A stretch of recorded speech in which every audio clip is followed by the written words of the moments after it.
công ty Inteernet hân hạnh giới thiệu bộ phim Warrior of the Net.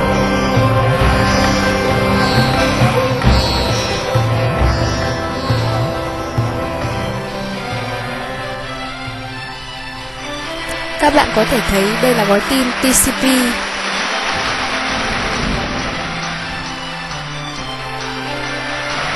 Đây là gói tin ICMP ping. Đây là gói tin UDP. Router.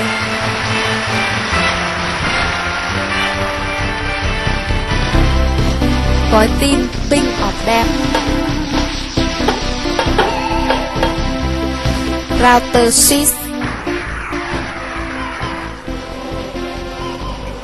For the first time in history, lần đầu tiên trong lịch sử, con người và máy móc làm việc cùng nhau để cùng thực hiện một mục đích. Đây là một sự kết hợp mà không có giới hạn vật lý, không có sự phân biệt chủng tộc, giới tính, cũng như màu da. Một lĩnh vực thông tin mới mà thực sự đem con người lại gần nhau hơn. Đó là bình minh của mạng máy tính. Bạn muốn biết nó hoạt động như thế nào không? Hãy click vào đây để bắt đầu cuộc hành trình vào mạng máy tính.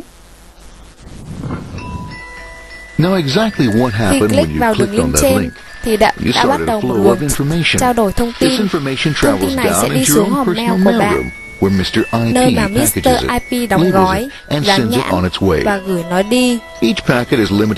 Mỗi gói tin đều bị giới hạn về kích thước, vì vậy mà hòm mail của bạn sẽ quyết định xem chia thông tin như thế nào và đóng gói nó ra sao.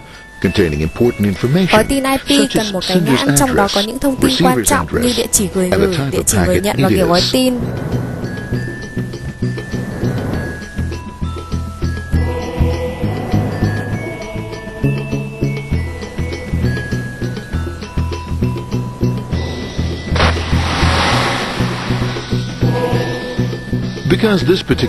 Ngoài ra, vì đây là gói tin đi ra ngoài mạng Internet, nên nó có một địa chỉ cho proxy server, máy chủ có chức năng đặc biệt mà ta sẽ xem xét sau đây. Gói tin bây giờ sẽ đi vào mạng LAN của chúng ta. Mạng LAN thường dùng để kết nối những máy tính cục bộ, router, máy in, sao cho thông tin có thể trao đổi bên trong một tòa nhà. Giao thông trong mạng LAN thì không được kiểm soát chặt chẽ và có thể xảy ra tai nạn bất cứ lúc nào.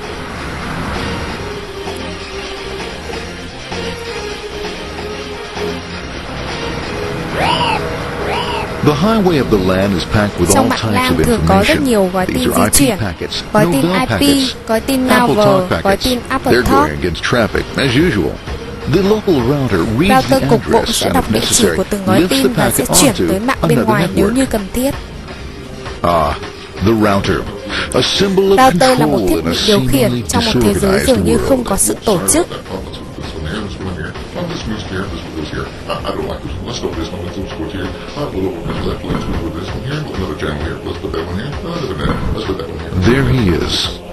Router hoạt động một cách nguyên tắc, bất chấp, bài bản, bảo thủ và đôi khi không thật sự nhanh nhẹn. Nhưng xét cho cùng thì router hoạt động hết sức chính xác.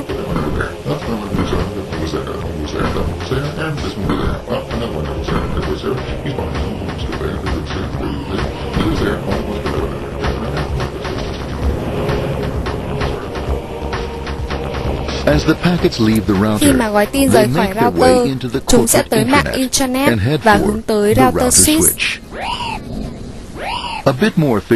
Một loại router hoạt động hiệu quả hơn router bình thường. Nó sẽ hướng gói tin IP đi đúng đường mà nó nên đi. Vâng, bạn có thể thấy nó rất giống với trò chơi pinball ở trên máy vi tính.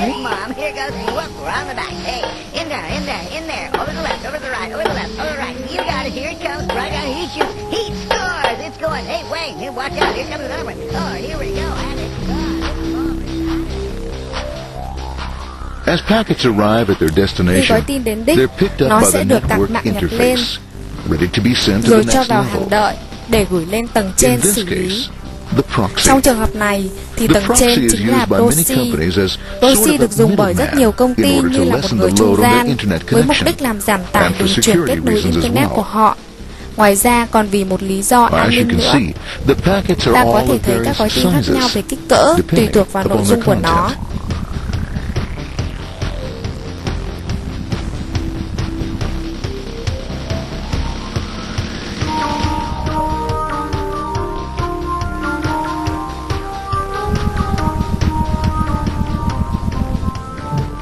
The proxy opens the packet and looks for the web address or URL. Depending upon whether the address is acceptable, the packet is sent on to the Internet. Bạn có thể thấy cái nhãn màu đỏ đã bị bỏ đi. There are, however, some addresses which do not meet with the approval of the proxy. That is to say, corporate or management guidelines. These are summarily dealt Thì gói with. tin này sẽ bị hủy bỏ. We'll have none of that. For those who make it, it's on the road Còn những gói again. tin hợp lệ sẽ tiếp tục con đường của mình.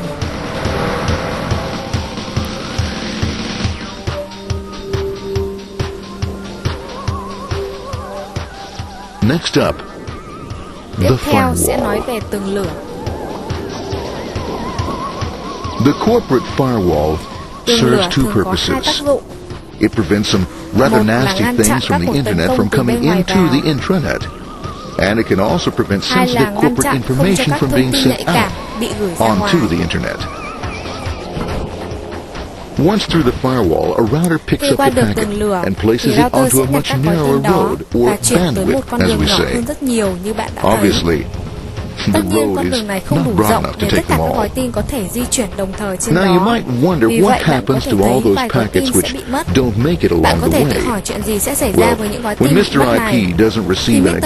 IP acknowledgement không that nhận a được gói packet tin has been ACK cho gói received in tin due đó trong một time, khoảng thời he gian chờ, simply sends thì a ông ấy sẽ gửi replacement lại packet. gói tin thay thế. We are now ready to enter the Bây giờ chúng ta world đã of sẵn the sàng đi Internet, vào thế giới Internet, a spider web of một mạng của interconnected các mạng networks kết nối thế giới which chúng span ta our lại với entire nhau. globe. Here, routers Ở and đây switches router và switch được establish dùng để links thiết lập between kết nối giữa networks. các mạng. Now, the net is an entirely different Mạng environment Internet than có you'll môi find trường within khác the hẳn với protected mạng LAN walls của of your chúng ta. lab. Out here, Ở it's đây the nó là Wild West. Wild West. Plenty of space, plenty of Mạng Internet opportunities, có rất nhiều plenty không of gian, things to rất nhiều cơ explore hội, and rất nhiều places to thứ go. để chúng ta có thể Thanks khám to phá. very little control Vâng, and cảm ơn người đã regulation, có ý tưởng xây new dựng nên mạng ideas find Internet. fertile soil to push the envelope of their possibilities. But because of this Nhưng cũng vì freedom, tính tự do certain mà đôi khi dangers chúng ta also cũng gặp lurk. phải nguy hiểm. You'll never know when you'll Ta sẽ meet the không biết khi dreaded nào gặp phải ping gói tin of ping death. of death. A special version of a Một loại normal gói tin request ping đặc ping, biệt mà một which thằng some ngốc nào đó gửi idiot đến thought mạng up to Internet với mess ý đồ up xấu. unsuspecting hosts. The paths our packets take Các gói tin có may thể đi be qua via vệ tinh, satellite, telephone qua đường lines, điện thoại, wireless, or even qua transoceanic sóng cable. radio, They hoặc don't thậm always chí take the qua fastest các or đường cáp shortest dưới routes lòng đại possible, dương. Chúng không but phải lúc they nào will cũng đi get theo con there. đường ngắn nhất, nhanh nhất, mà chỉ Eventually. là sao cho có thể tới Maybe mục đích. Đó that's chính là why lý it's do tại sometimes sao cụm called từ the World Wide Wide ra Wait. đời. But when everything is Nhưng working khi mọi thứ smoothly, hoạt động suôn you sẻ, can thì ta circumvent có the thể lướt globe web 5 Google times với một over cái giá at rẻ the hơn rất drop nhiều of a so với hat, giá gọi điện thoại literally, hạn. and all for the cost of a local call or less. Near the end of our destination, Khi gần we'll tới đích, find ta sẽ gặp another một bức tường firewall. lửa thứ hai. Depending upon your perspective as a data Tường lửa packet, có thể coi như the một pháo đài firewall bảo could be a mật bastion of hay là sự security khiếp đảm của or kẻ a xấu. dreaded adversary. It all Điều này depends thì on còn which phải tùy side thuộc vào you're bạn on là and nhà what bảo your mật hay intentions là nhà are. hacker. The firewall is designed to let Tường lửa được in thiết only kế để those chỉ cho packets phép that meet its những gói tin criteria. hợp lệ đi qua. This firewall Ví is dụ ở operating đây, on ports tường lửa 80 chỉ and mở cổng 25. 80 và cổng 25. All attempts to enter through Và other vì vậy, ports mọi cố gắng đi vào are các cổng closed khác for sẽ bị chặn business. lại.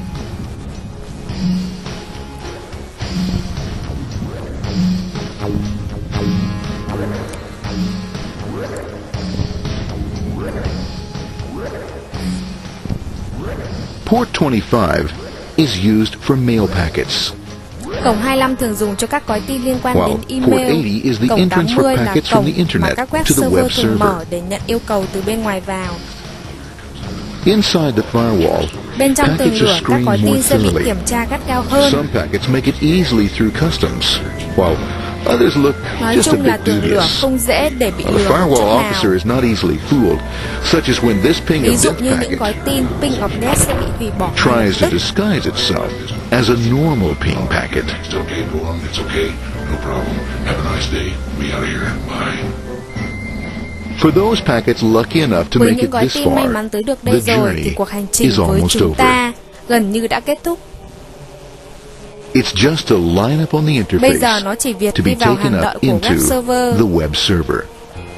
Nowadays, a web server Ngày can nay run một on web many server things, có thể chạy trên from nhiều a thứ, mainframe to từ a một webcam mainframe to the tới các computer on your desk. tới cái webcam Why not your hay chính cái máy refrigerator? tính để trên bàn của With a bạn hay proper thậm setup, chí ngay you trên can máy find out if tính you của have the bạn. makings for chicken Với một số cacciatore or cài if you đặt have to bạn go có thể shopping. đi shopping ngay Remember, tại nhà. this is the Hãy dawn nhớ of đây the mới net. chỉ là bình minh Almost của mạng máy tính. anything's possible. Thế nên mọi thứ đều có thể xuất hiện trong tương lai. One by one, the Từng packets bước are từng bước received, các gói tin được opened, nhận, mở ra and unpacked. rồi lấy dữ liệu. The information they Thông tin contain, trong các gói tin that đó is, chính là your các yêu request for cầu mà bạn information, is sẽ được sent gửi onto the tới web ứng dụng server của web application. server.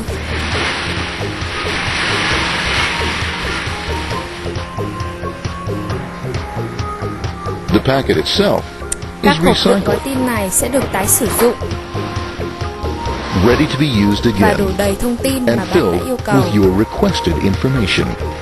lại được dán nhãn, Addressed and sent out on its way rồi back to gửi lại you, cho bạn. back past the firewall, Qua tường routers, lửa, and on router, through to the Internet. vào mạng Internet, Back through your corporate firewall, rồi lại qua tường lửa của bạn, and onto your đến các interface, mạng của bạn. ready to supply your Và web lúc này browser trình duyệt web with của the bạn đã có information những you thông tin requested. cần thiết mà nó cần. That is, Vâng, this một film. kết thúc có hậu. Đến đây là hết đoạn phim này. Cảm ơn các Trusting bạn the đã better chú ý lắng world, nghe. Chúc các bạn our luôn thi tốt. trusty data packets ride off blissfully into the sunset of another day, knowing fully they have served their masters well. Now isn't that a happy ending?